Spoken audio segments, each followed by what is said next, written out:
All right. Welcome everyone to the Let's Talk Osprey Google Hangout. We have two great guest speakers here today. Wanted to quickly read off their bios for everyone. We have Matt Pelikan, who is a restoration ecologist on Martha's Vineyard, helping to maintain and restore the island's subplain or sandplain Hey, natural communities, along with shellfish, eelgrass. I get a call from someone that said that they have Juno trapped in the backyard. Sorry, is that Rob? Who? Is she? Do you see? I still have her. Who? What? She is. Trying to Okay. I'm just making sure she didn't get out again. They're convinced it's her. I was like, I don't think so, but I'll check. Oh man. All right, hold on. Looks like it's Jeff. Who's talking? Do you think? I think Jeff DeQuatro's on. I think it's him. Is what it looks like to me. Okay, I'm trying to mute him. Okay. Are you? Sorry, Jeff. Okay, so anyway, Matt, we were reading your bio, so I just want to get back to it. You're a lover of birds, butterflies, tiger beetles, damselflies, dragonflies, grasshoppers, crickets, and katydids. We've got a profile link for the viewers to check out. You currently reside in Massachusetts, is that correct? Yep, I'm Martha's Vineyard. Awesome. And Rob, is it Bierregaard? Yes. Is a research associate at the Academy of Natural Sciences of Drexel University. He has been studying ospreys in southern New England since 1971. Beginning in 1998, he restarted an intensive census of populations of the population of Martha's Vineyard, and completed that in 2013, I believe. He also completed the 16th survey of the islands, or the 16th survey of Martha's Vineyard's ospreys. Great. We also have a link for his bio, ospreytracks.com. So great. So let's start with this. Matt, we'll start with you.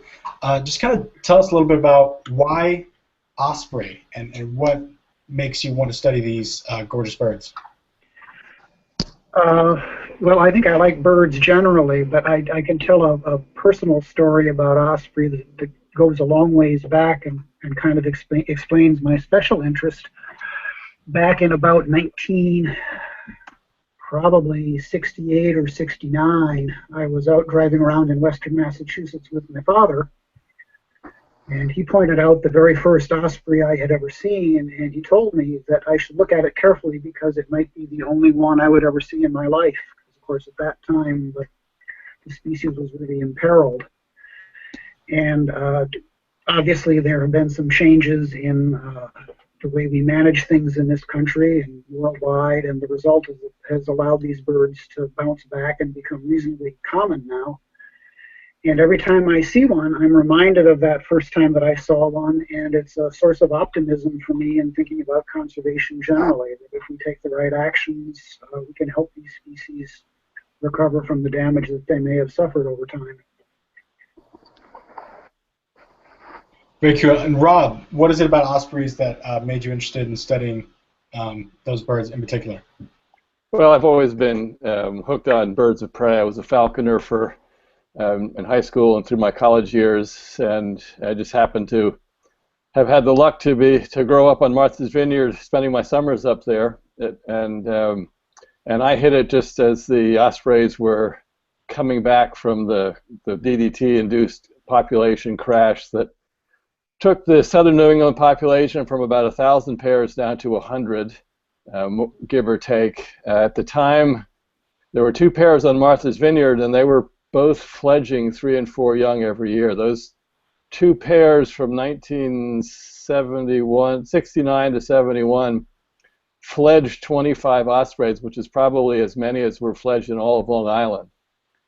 So that sort of got me interested, and in fact, I just published a paper in the journal Raptor Research that reviewed the whole history of the recovery of ospreys in southern New England, and there are now more ospreys not only in southern New England, but across the country than there were before the DDT decimated the populations of not only ospreys, but also peregrine falcons and bald eagles and brown pelicans and lots of other birds that are on the top of long food chains where pesticides bioaccumulate up through the food chain. So sort of it's because they're there, they're fascinating, they're dramatic, they're in your face, and because they're so easy to study. There isn't a raptor that's easier to study than ospreys. So I guess before we go over to the actual Osprey cam, and we have some questions particular to that, what is the biggest threat currently facing the Osprey? You mentioned that DDT was big back in the 1980s, 70s, 80s, and 90s, and a lot of their population has rebounded since then. You've helped out with that extensively. What is the biggest threat facing these animals today, Rob? There isn't one big threat that you could point your finger at. In fact, there isn't much of a threat at all. They're increasing almost everywhere. So there are minor threats everywhere. Migration is always difficult. So most of the mortality during the year occurs in migration. And one of the things you didn't mention is that I've been putting satellite tracking devices on ospreys since the year 2000. We've followed 91 ospreys now on their migrations from North America to South America, so we have a pretty good insight on where mortality takes place. Once they get south of Florida, they get shot not infrequently. If they visit fish farms, that's not a good thing. People shoot them just out of curiosity and for reasons that we certainly wouldn't up here. They're now, because they've become so enamored of nesting on man-made structures. In fact, 95% of the nests between New York and Boston are on man-made structures. So an osprey nesting in a tree nowadays is sort of a man bites dog story. It's unusual. And so that's getting them into trouble. They sometimes will nest in dangerous situations like on power transformers. And so they're becoming a high-maintenance species because they have sort of abandoned all fear of nesting in Walmart parking lots and wherever they see something that looks like a tree, and they love cell towers. In Florida, there are 1,000 pairs of ospreys nesting on cell towers. So there isn't a big threat. Because they're such a conspicuous species, they make a great what we call a sentinel species. So it's important to keep track of the populations because they were obviously one of the species that told us we were putting too much DDT in the environment, and by continuing to monitor osprey populations, we may get an indication from them if we start to pump something new in the environment that's having really bad effects. And Matt, anything to add to that? No, I think Rob pretty much nails it. As I mentioned, the recovery of the species is really one of the great conservation success stories of our time, and a lot of the studies that I've read recently suggest that in most of North America anyway, the population is probably about as high as it ever has been. And I think that's just wonderful that we've been able to really avert a disaster with these species and bring them back to the level that they should be at. Very encouraging to me. Okay. They're now either nesting or trying to nest in every of the lower 48 states, which is they've just spread out. They used to be really concentrated along the coastal and Great Lakes areas, but now they're spreading inland, and there are no nests in Kansas, or no successful nests, but they've built some nests in Kansas, and North Dakota may be the last state that doesn't have them, but it probably will soon. So you should be able to see my screen now. Can you currently see that, Matt and Rob? So tell us what we're looking at here. You can see some chicks, obviously underneath. It looks like there's 3 of them there. Tell us about a little bit about how, what we're looking at and how ospreys build their nests, what they build it out of, and maybe just tick off some interesting facts. Rob, let's start, or Matt, let's start with you. Yeah, well, one thing that's interesting to me about this nest is it appears to be mostly sticks. Almost every osprey nest that I've seen has at least a certain amount of human-type debris, often pieces of rope or pieces of netting in them. But yeah, I think this is the female bird, and oops, lost the feed on her. But she's been spending a lot of time today not actually sitting on the chicks, which is what she does when she wants to keep them warm, but actually spreading her wings to give them some shade, from which I surmise that it's fairly warm down there, and she's actually worried a little bit about them. Oopsie, there we go. That feels better. About overheating. And every once in a while, we see the other bird come in, and he's been bringing a lot of sticks in lately, and it's even bring more sticks than fish in today. And I actually wanted to ask Rob about that. Is there some kind of sort of displacement activity that goes on when they're not fishing successfully and they have the urge to bring something back to the nest? They're especially in the early part of the phase, the nesting phase, when the eggs have hatched. They do keep adding sticks, and I think it's sort of like a baby gate. It keeps the young from wandering over the edge of the nest.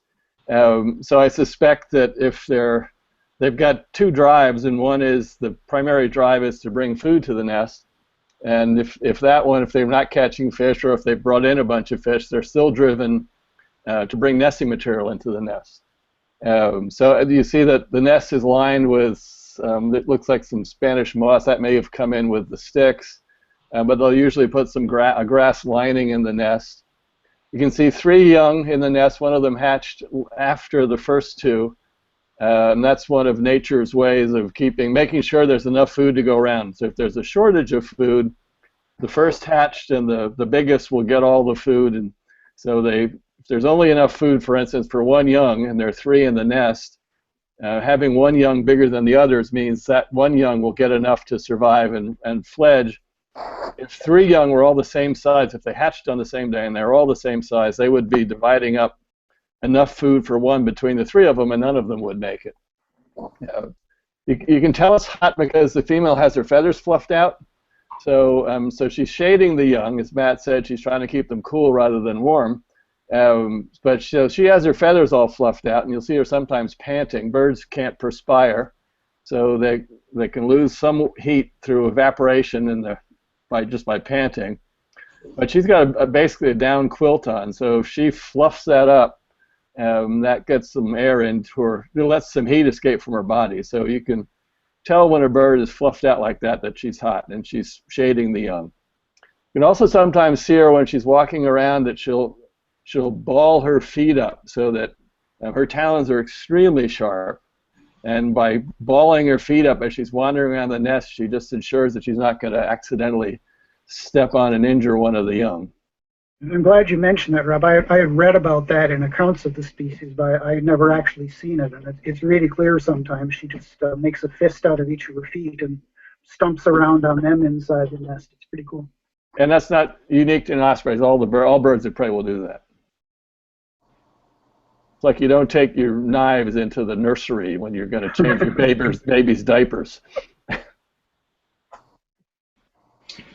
So I believe, Matt, at the top you mentioned that you could tell that this was the female. How can you tell the difference between? I actually can't tell. I was surmising that she was the female because she's been there the most. There actually are some subtle plumage differences, with a more pronounced band across the breast on females generally.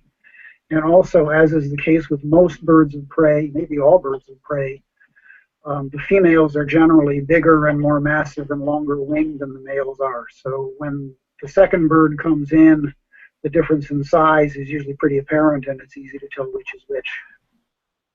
Yeah, I think Matt's safe in assuming that this bird is spending time on the nest like this would be the female.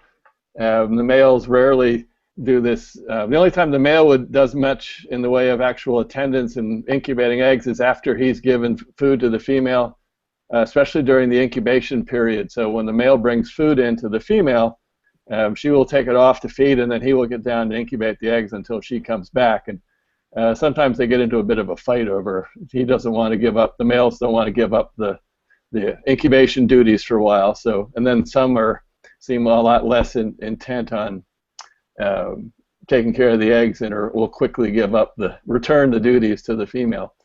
On the plumage difference, as Matt said, the females tend to have a dark band across the chest, and the males have none or less. So if you see a male that's snow white on the breast, you can bet the farm it's a male. If you see one with a really dark chest band, you're safe in assuming that's a female.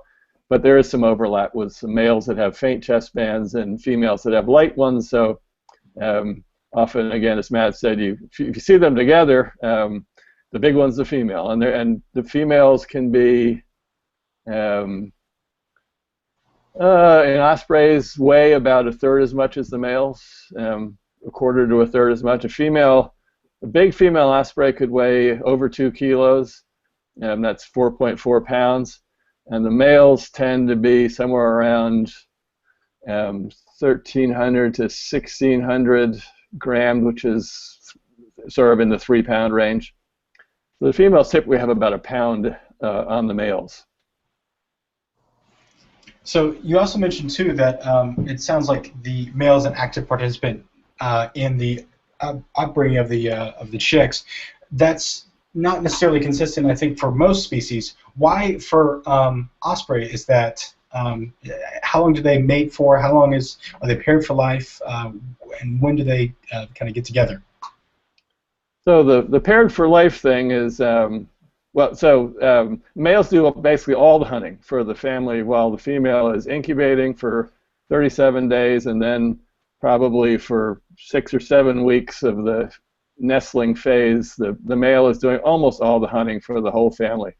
And so he puts a lot of miles on the ospreyometer. There was a female who in Scotland who I think for the first year in 27 didn't come back this year, and she raised 50 offspring in her 27 years of breeding, and she went through 7 males. So the males work hard at this game. And as for mating for life, they don't really mate to an individual, but they mate. I like to think of it as mating to a nest site. So they will keep coming back to the same nest site year and year. And the males and females go on separate vacations. When they migrate, the females leave in sort of mid-August and take off. They leave the males and the young behind. The males and the young start migrating sometime around early September, and everybody goes on their own. So the male and female will both come back. If they survive the migration, they'll both come back to the same nest. And if they find each other at the nest, they'll just get right down into breeding, and that'll be a pretty seamless operation, and they can be cranking out eggs on pretty short order. If one of them doesn't come back, the other one will not go into mourning, as the mate for life thing implies. But the other one will take a new mate as soon as one appears. If it's a male and he's courting and a new female shows up, he'll quickly start courting with her if she's receptive. In fact, she might even start doing that before his regular mate comes back, and if she comes back and finds him with a new female, she'll just chase out the new female and they'll get on with it. So there are nests on Martha's Vineyard that have been occupied for 40 years. That isn't the same pair. There's been sort of a serial replacement over the years where one bird dies and it gets replaced, and then the other sex will die, and so it goes. Huh. That's actually very interesting.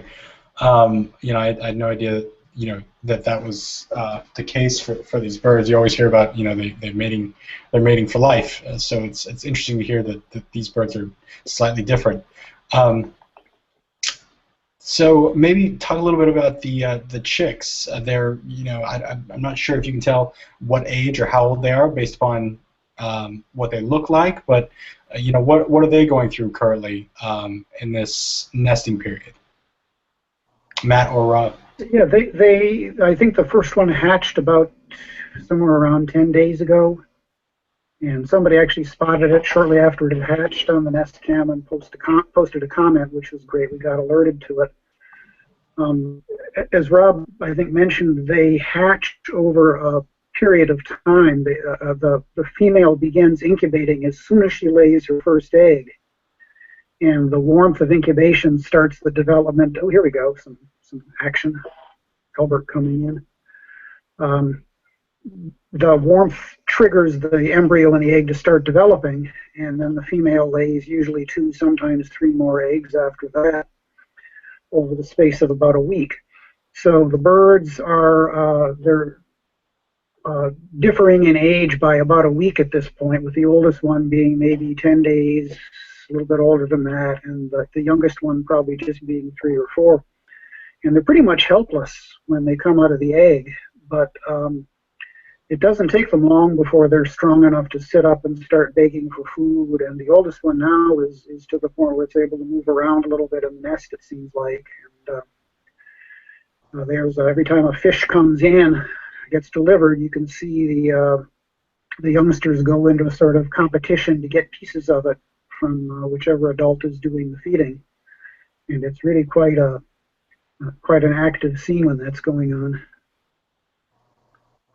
There are ways to tell as the young develop. You can pick up changes in their plumage so that you can age them. But in this case, we don't need that because we have people watching. And I thought the first one hatched on the 5th of May. But anyway, it's 8 days to 10 days.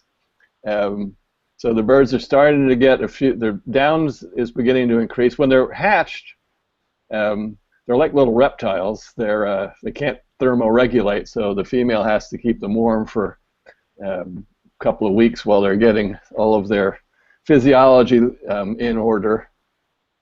You could see when the male came in there how much smaller he was than the female. It's a significant difference in this pair. You know, I thought it was really interesting how one of the birds flew in and then flew back down, and it almost looked like they were swinging like a pendulum and using their weight to really gain momentum and then use their wingspan to ride the air up. Can you talk a little bit about how those birds, how that works, how these birds use their massive wingspan to hunt, and maybe even as a follow-up to that, how they use their eyes, because I know their eyes are very unique. And how they use their eyes to see kind of 3D in water. Ospreys are pretty capable birds in the air. They're able to soar on thermals like a red-tailed hawk or one of those broad-winged species of hawks.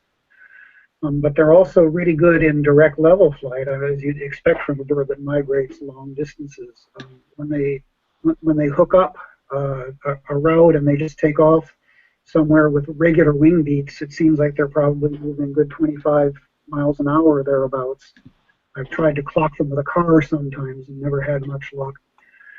But they're very capable. They're very maneuverable in the air, and their hunting method, if you haven't had a chance to see it, is really pretty spectacular. They cruise over the water. They're obviously able to spot the silhouettes of fishes down to at least a meter or so depth in the water, and when they find a likely looking target, they actually hover over it to kind of get it lined up in their crosshairs and wait until it maybe comes a little closer to the surface, and then the actual capture of the fish is a really spectacular thing, because they just go into this from the hover. The osprey goes into a plunge into the water. They sometimes totally disappear beneath the surface and have their feet with those impressive talons out in front of them as they hit, and they're actually pretty accurate. I've never done a real study myself, but the figures that I've read suggest that they manage to connect about a quarter of the time that they dive at a fish. So when you think about the level of both prowess as a flying creature and muscular coordination and precision in your actions that it takes, they're really very, very highly evolved for this kind of life, and their bodies are just splendidly adapted for doing it. Their wings are really long. An osprey could have a wingspan of up to 5 feet, which is great for soaring, and they like to soar at relatively slow speeds when they're out looking for fish, and they can hover very well, as Matt said. And Matt, you're spot on with the speed. We've tracked a lot of our satellite tag birds, and 25 miles an hour is pretty much exactly the average for an osprey that's just moving on migration out over the open water, where we can really keep track of their speed. and they love thermals. When the newest generation of satellite transmitters now are actually cell tower transmitters, and rather than talking to us via satellites, they talk to us via cell towers, and for various reasons that means we can get a lot of data from those. So we have data from Ospreys on migration where we have GPS locations on a minute-by-minute basis. So you can actually watch them go across the landscape, and if you look at the track, it looks like a piece of spaghetti as they go up a thermal, and they go up. We had one bird where you could tell from the data it went up 2,410 feet in 5 minutes, and then glided down to the next thermal. So they sort of hopscotch down the coast using thermals. Out over the water, they'll use dynamic soaring, which is what albatrosses use. They can sort of tack across the wind, and you can see them glide downwind, they pick up speed and lose altitude, and then they'll turn and sharply bank into the wind, and as they do that, they gain altitude again, and then they just flip over and glide downwind. So we've got tracks of these birds crossing the Caribbean, and you can see just, it's amazing to see how they're using that dynamic soaring. Rob, I've been wondering what's the longest over water flight you found from one of your birds? My Osprey Belle was a young bird from Martha's Vineyard, flew over 1,000 miles from the vineyard to the Bahamas, and she was only at one point 200 miles west of Bermuda. So it turns out I've tagged 51 juvenile ospreys now. And one of the fascinating things we've learned from following the juveniles is that a lot of Martha's Vineyard young don't know any better, and they head out over the Atlantic and fly straight over the open water all the way to the Bahamas. Adults never do that, and it's because on the first trip north, the young that survive the trip south and make it through their gap year down south, when they come north, they discover that there's an overland route all the way from South America. Once you get across the Caribbean, there's an overland route, either island hopping over to Florida and then up the coast. So once they've discovered that, and they discover that simply by basically following their beak in the spring when the migration urge tells them to go north, it also tells them to stay over land. So if you follow that little algorithm of go north and stay over land, you're going to discover once you get to Haiti or Jamaica or Cuba that the Bahamas are in front of you, so you can island hop up to Florida and then up the coast. And so on your next migration, they'll follow the land south up to Florida, to Cuba, to Hispaniola, and then across the Caribbean. So the young make the longest flights, and virtually all of the 95% of the East Coast ospreys go to South America, and so for those birds, the longest distance they're traveling is, if they did it just right between Haiti or the Dominican Republic and Venezuela, it's a 350-mile shot, but they usually wind up getting blown off course, so that can be anywhere 300 to 600 miles. So that's nothing for an osprey. They fly through the night. We've had ospreys that will fly for 20. We had an osprey last fall that flew from Colombia all the way to Cuba, which was about a 28-hour trip. And when it got to Cuba, instead of landing on the first tree it found to rest, it flew for another 6 hours before it finally decided to settle down. So when they're out, it's sort of an open flight. Doesn't seem to be a big struggle for them. They can go a long way.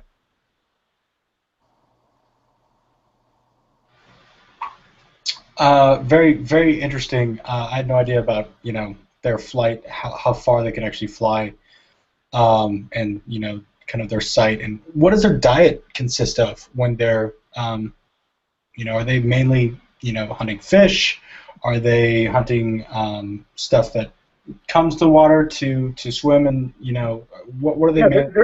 Their diet is very, very heavily fish. There are some records of them eating other things. But effectively 99 or almost 100% of their diet consists of fish. There may have been instances where ospreys have taken what they thought was a fish and it turned out to be a muskrat. There may have been instances where fish were really scarce and they took something else, or perhaps food of any kind was scarce and they ended up scavenging on something. But these birds are really, really optimized for fishing, and that's what their diet mainly consists of. They're, every bird of prey has impressive talons to grasp its prey with, but an osprey's foot is really remarkable for grasping slippery prey. They've got, in addition to their talons or claws, they've got a very raspy skin on the soles of their feet, and they actually kind of have a prehensile digit on their foot that can swing around, so they can grab things either with 3 toes opposed to 1, or with their toes divided up into pairs, 2 on each side of whatever they're grabbing, and that works really well for holding onto a fish. And once they get it up in the air, they often, you can see them shifting their grip around to make sure that it's secure, and often they align the fish pretty carefully fore and aft so that the wind resistance is minimized, and then off they go with their prey. But it's almost entirely fish, and they're really, really superbly designed for that diet. Additionally, their claws are more curved, I think, than any other raptor. So in addition to being needle sharp, which is true for all raptors, they have more of a curve. So when they sink those talons into a fish, they're really getting a good purchase. It's sort of like their feet are armed with fishing hooks, and there's a sandpaper glove with fishing hooks on the fingers. It's really amazing. You mentioned the eyesight. They, like all birds of prey, they have very sharp eyesight, just because they have more receptor cells in the back of their eye than we do, and they've got 2 fovea, so they've got a couple of tricks up their sleeve for seeing very accurately. And the thing that I don't think anyone understands is how they figure out the trick about the fish not being where it looks like it is when you look in the water. That refraction. If you throw a spear at where you think a fish is, you're not going to hit it. And ospreys somehow figure that out, and I guess it's probably partly innate, but I'm sure there's some learning that goes on in the early phases. Well, while I'm on the subject, adults don't teach their young to fish. They will provide the young with fish while the young are learning to hunt. But the young are just following their instincts, and they'll be clumsy at it at first, and they'll get better and better. And while they're getting better, Dad is providing an allowance for them as they learn to hunt. And some of the birds we've tagged have left the nest. These are young birds that we satellite tagged after a week or so in flight, and some of them after another week have taken off and gone on their own and left home, and so they've left the home and become independent within 3 weeks of their first flight. Others who were, I guess, born in the more shallow end of the gene pool will hang around the nest begging for food. We had one young on Martha's Vineyard that was still begging for food on September 23rd, when I think Dad finally said, "You're on your own, Junior," and took off for Point South. So this is an interesting question. Going back to the chicks, looks like they're down for nap time. Will the chicks ever recognize and return to their families after they leave the nest? Probably not. They'll come. The males tend to come back to nest closer to their home nest than females. They'll both often return, but females tend to be the sex that disperses, and males rarely nest more than 10 or 15 miles from where they were born. And having the one sex disperse and the other stay close to home is a way to keep the gene pool mixed up. So I had, for instance, a osprey I banded as a youngster on Martha's Vineyard that nested up in Maine. But typically they'll come back close to their own nest. Question is, will the parents recognize them? Hard to say. The young will look different when they come back. The first year plumage in young ospreys looks sort of speckled. All of the feathers on the back, as we're looking at the female here, it's a deep chocolate, but it looks almost black, and it's a pretty solid surface color to her back. The young have the tip of each of the contour feathers has a little sort of a tawny scallop edging to it, which makes them look very speckled. So it's really easy to tell juvenile ospreys from adults in the nest. But when they come back, and young ospreys don't come back in their first spring. They go down in the fall. And the next spring, when all of the adults are heading north, the young stay down south. They have a gap year. They stay another year down wherever they settle down for the winter. So when they come back, they're almost 2 years old, and their plumage will look like it does as an adult. Now, whether the adults can recognize their young by some vocal cues, perhaps, but I don't know whether they do. And they're not. They wouldn't go back to very unlikely to go back to exactly the same nest. So you know, we've got about 15 more minutes, so I wanted to have opportunity for you guys to talk kind of ad hoc about whatever interests you about this particular species or birds in general. But the plume for these birds is very unique. Can you talk a little bit about that? You know, with regards to like a golden eagle, which is all brown feathers, a bald eagle, which is brown and white feathers. Why is the osprey's plume as it is, and you know, has it evolved that way? I assume it doesn't really have any functional reason except that it allows members of the species to recognize other members of the species. In terms of defending your territory, you don't want to waste a lot of energy chasing away birds that aren't a competitor for your mate or a competitor for your local food supply. So you know, pretty much every bird species has a unique set of plumage characteristics, and often there are aspects of those plumages that sort of trigger certain kinds of behavioral responses in the birds when they see them. So you know, I think probably if you took any kind of bird and painted it bright red, a male cardinal would get irritated by it. Whereas if you left it in its normal plumage, it might not be as likely to trigger a territorial response. There's probably some advantage to being. Ospreys are pretty much white below and black above, and the dark above is if a female's on the nest and something's flying over her, she'll be a little less conspicuous than if she were a snowy owl. And then when you're looking up at them from underneath, fish may be, and they may not be as readily spotted by fish because they're light colored underneath, and a solid black bird might be more conspicuous to a fish to the extent that fish are seeing the ospreys coming. So that may have something to do with it. That speckling in the young actually is a bit of camouflage. They can sort of blend into the nest material. And they have an interesting behavior. A couple of things. Going back to the very long wings that ospreys have, they're not agile at all, sort of going side to side. So why do ospreys nest out in the open the way they do? Well, the main reason for that is that they have these real long wings, which are great for soaring, but are terrible for flying through the woods. So a red-tailed hawk, which is a little bit smaller weight-wise, has quite a bit shorter wings, and they can dodge through the trees, and they nest in. They'll nest in a tree, sort of under the canopy, and usually 2 or 3 trees in from the edge of the forest. So the nest is very inconspicuous. When you go into a red-tailed hawk nest, the band is young. As soon as the red-tails hear their parents screaming, they're up, and they hear you coming up the tree. They stand up and they're ready to fight.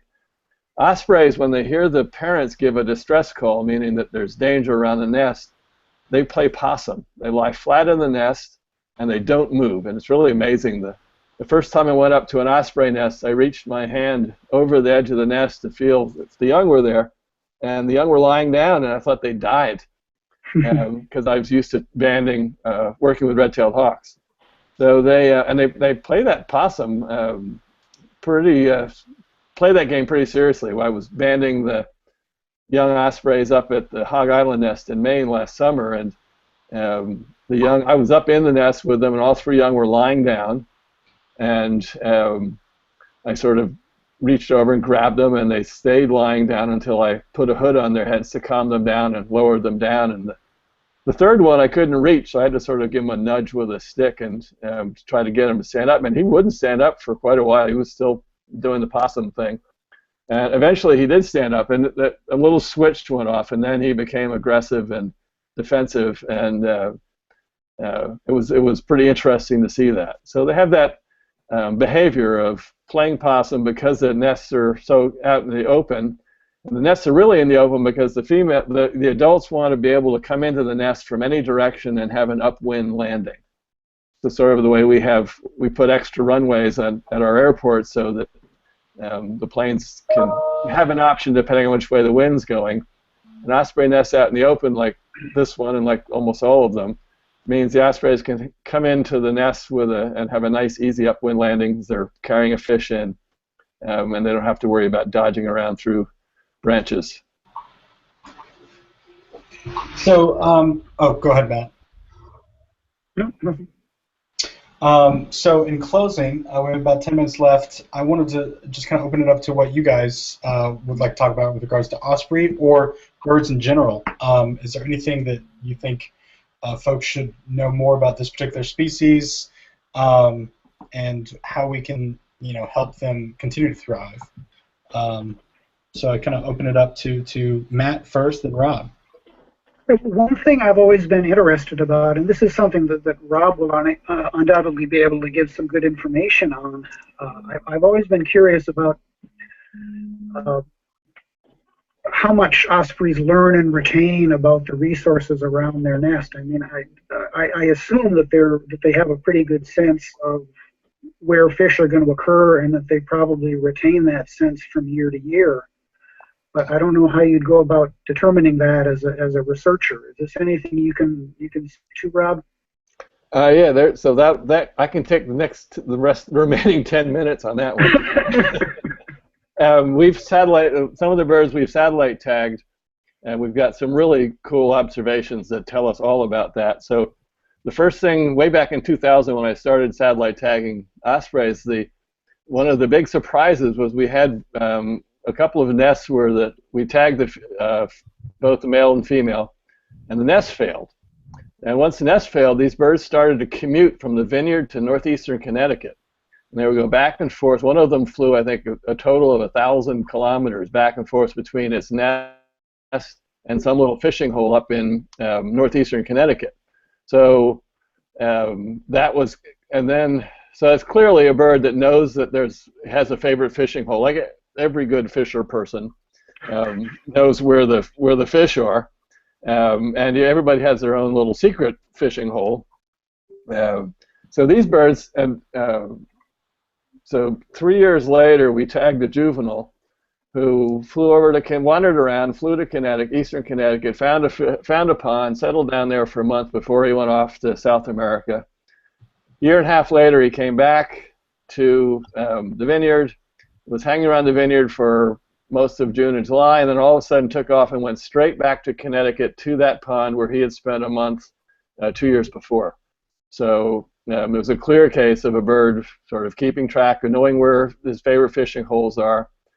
We had a bird we tagged, an adult male on the Connecticut River, the mouth of the Connecticut River, who was commuting 20 miles up to an area that was stocked with trout that meanwhile, right in front of his nest, there were so many menhaden that you could probably walk across the Connecticut River. But he had this favorite spot that he kept commuting up to.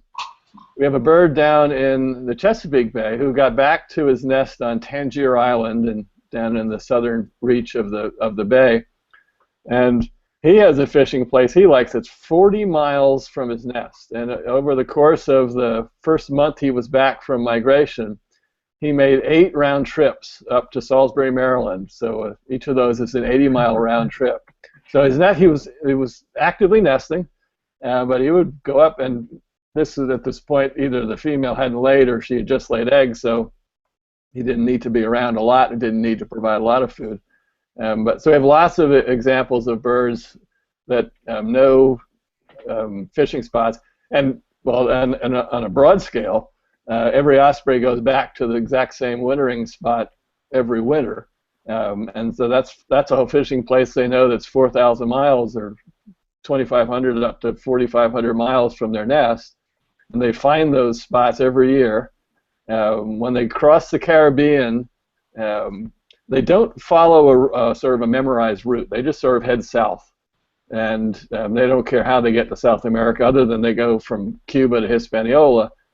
But depending on which way the wind is blowing, when they cross the Caribbean, I've had the same individual bird hit South America 400 or 500 miles west of where it hit South America the year before, and then they just, from that point, they find their way back to the little Oxbow Lake in the middle of the Amazon, in this vast expanse of what appears to be identical, endless forest of green, and they find the same spot every winter. So they have an amazing memory for where the good fish are. It seems like they're pretty good at more transient resources too. I know I've been offshore on the vineyard fishing about 10 miles offshore, and any number of times seen an osprey heading back with a menhaden or something in his talons from farther offshore. They clearly track where aggregations of fish are, and probably work them as long as they're accessible to be worked. Yeah, the coast, especially the coastal ospreys, have to be pretty flexible, because they depend on the fish they depend on either migrate in or out of the area or become more available at some seasons than others. So, for instance, early in the spring, right now we have an osprey who's going from Chappaquiddick on the eastern part of Martha's Vineyard to a herring run at Deep Bottom Cove, and commuting back and forth. And when the herring are running, all the ospreys in Martha's Vineyard are dipping their talons in that particular bit of water. And then when the herring run peters out, then they go offshore to feed on menhaden. And one really interesting study that Eric Green reported on up in Nova Scotia, I think, when an osprey sees another osprey coming in with a schooling fish like a menhaden, the male ospreys in that area that see a bird coming in with menhaden will take off and head out in the direction that the bird bringing a menhaden came in from. If they see a bird coming in with a flounder, which isn't a schooling species, they ignore it. So they're actually getting information about where the fish are from other birds coming in that they see flying back to their nests with fish. That's cool, and they can actually distinguish different kinds of fish. Yep. That's great. They don't respond when a flounder comes in. They ignore it. If a menhaden comes in, any of the males who were thinking about hunting but sort of hadn't gotten moving yet will take off and head out wherever the menhaden came from. So what can just normal citizens, in closing, last question, what can we do to help preserve the continuity of this species? Well, I think as we mentioned earlier on in the presentation today, the species itself is doing reasonably well. But I think the concern that I would have over the long term in the area where I think people can make a difference for these birds is in the overall health of their ecosystem. Things like increasing levels of nutrients in coastal waters as a result of sewage effluent and fertilizer runoff and so on, or acidification of waters from acid rain. These are degrading the coastal and aquatic habitats that ospreys depend on, and there's certainly a measure of adaptability built into these birds that will help them as things start to change in these ecosystems. But I think that by working on being better stewards of freshwater and coastal marine environments, making sure that the water quality stays up, that the biodiversity remains intact, that's really what's going to secure the preservation of ospreys and indeed everything else that uses those ecosystems for the long term. On a sort of a more practical scale, one thing people can do is never throw away discarded fishing line or pick it up if you see it. We have some gruesome pictures of ospreys that get tangled up. The adult ospreys, as Matt alluded to, this is an unusual nest in that there isn't a fishing glove or a mesh net bait bag or some nylon rope in the nest. They almost always decorate the nest with things like that, and a nice big tangle of fishing line looks to an osprey like a nice thing to bring into its nest. Well, that's more often than not a fatal thing to bring into the nest. So that's a sort of being aware of your very local environment. That's an important thing to do. And another thing would be, of course, providing nest sites. If you if you're in an environment close to water and you can put up a nest pole, that's a good thing to do for the birds. And then if you know of a nest site in your neighborhood, there's a great website. It's called a project called Project Osprey Watch. It's run by some researchers down at the University of College of William and Mary, and Brian Watts, who runs it. It is a database, and it's mostly the U.S., but they've got people reporting on nests around the world. I think they've got over 2,000 nests being tracked, and it's a fun citizen science project where you can, if you find a nest, just go onto the website and register that nest with them, and then report in over the course of the year what happens at the nests. So it's a good citizen science project. As I mentioned, ospreys are a fantastic sentinel species.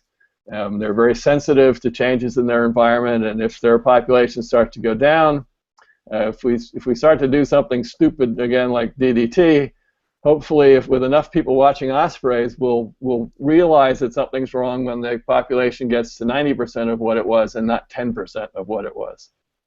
So be a citizen scientist and follow some nests and report in through the Project Osprey Watch. Great. Those are great tips. Matt and Rob, I just want to say thank you again so much for taking the time out of your day to talk with our audience about osprey, about birds, and kind of taking us through what we see on the live cam here. It definitely adds a different dimension that you would just normally get watching the feed. So thank you so much. Well, one closing point, he didn't mention it, that if people are interested in the osprey migrations, I have a website where there are interactive maps that are tracking. I think I've got about a dozen birds in the air now, and you can see what the birds are doing now around their nests, and then in the fall, watch their migrations, and that's where you can put a link up to that. It's just Osprey Tracks, OSPREYTRAX. So it's a fun website that people might be interested in. Great, that's awesome. Thanks again, everyone. Appreciate your attendance. A link will be available to view the entire Hangout later on. We'll post it to our social media sites on the Nature Conservancy. Thanks again, everyone. Thanks. Thanks.